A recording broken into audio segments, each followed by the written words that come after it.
ملګرو دا د ساده 1122 امبولانس دی.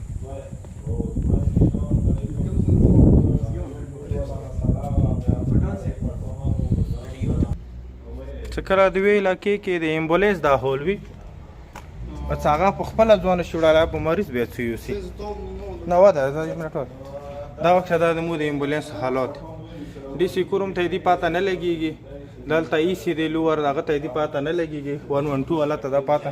دا دوه امبولانس دي، دا دریام امبولانس دی، دې دا اول دی.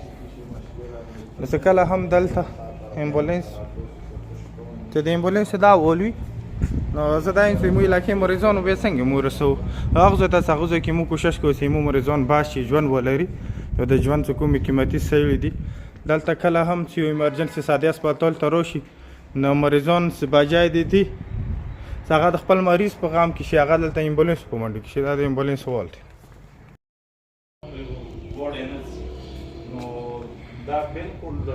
او ایمرجنسي نه کیږي ډیلیور کیږي د څه واجه د څه مسله ده؟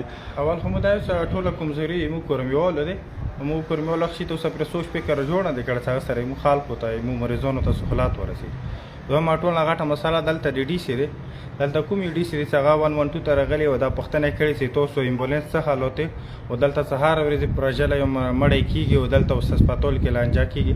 دوه دلته مو ډي ایچ او صاحب ډیره کمزوري دی، دغه خوبونه نه پوره کیږي. ډي ایچ او صاحب څنګه روشي سره هسپتال ولا امبولانس مو درکړي دی، 112 ولا امبولانس شته بیا کومه واجه چې امبولانس نه معلومیږي. د امبولانس ته یو چې بیا پټرول وکینی چې پټرول یو کې بیا اکسیجن وکینی، هسپتال کې اکسیجن کمای، دلته د اکسیجن کمای، الته د امبولانس کمای، دلته د امبولانس کمای. د بلډینګ جوړونه څه ضرورت دی؟ دا وخت یو امبولانس دی دغه 80 ور کړی هغه ورته دا د بل امبولانس دی اخته 80 ور کړی دی. دلته راشه دا د بل امبولانس دی 80 ور کړی دی، جګونه ور کړی، ټیرونه نو بستلی دی. نو دغه امبولانس واړه نه تبا وال مقام کو چې دا امبولانس مو چته وسه مو ډي سي کوروم ته د خپل علاقې عوام ته دلته په ډاکټر باندې غوسه کول یا 112 سټاپ باندې غوسه کول دا ماده خبري حل نه دي. باید چې د لپاره یو افسران سنجیده شي چې تو دلته دوه غټ بلډینګ ودرواله دي چې مو مریض نه وړي، مو پرجل نه وړي، مو مریض ته مو پرجل تخیر وسنه رسیږي. دا بلډینګ جوړول یو د دې پتا یا پتا کټ کول یا د دې پټونو خستل مو کور نه دی. نو مو دي تا کور شو مو کور دختل شي چې د مو د علاقې اوس نن 15 مریضان پراتو بل او د دوی در کیژوالټي وشي څالور درې مړي وشو نن 15 مړي پراتو.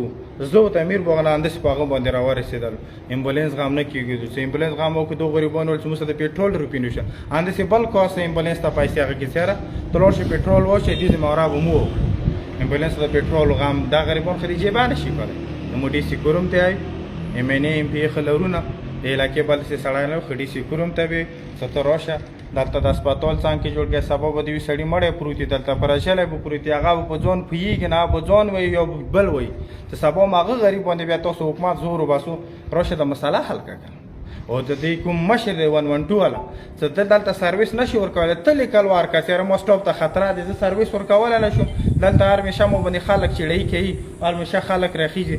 ته مهرباني وکړه د اسپاده سنټری د کړه پړ چینور کې د کا ساده کې د کوم ځکه ته د امبولانس سرویس نشي ورکول ته مهرباني ته لیکل وکړه چې دا سرویس سټیشن بند کا سټاپ ته تحفظ ورکا سټاپ دغه نه به اوچات کا دا علاقہ په باندې کې دلته د کومه په جوړ کې سنټر ته چی شي دوپاره جوړ دی.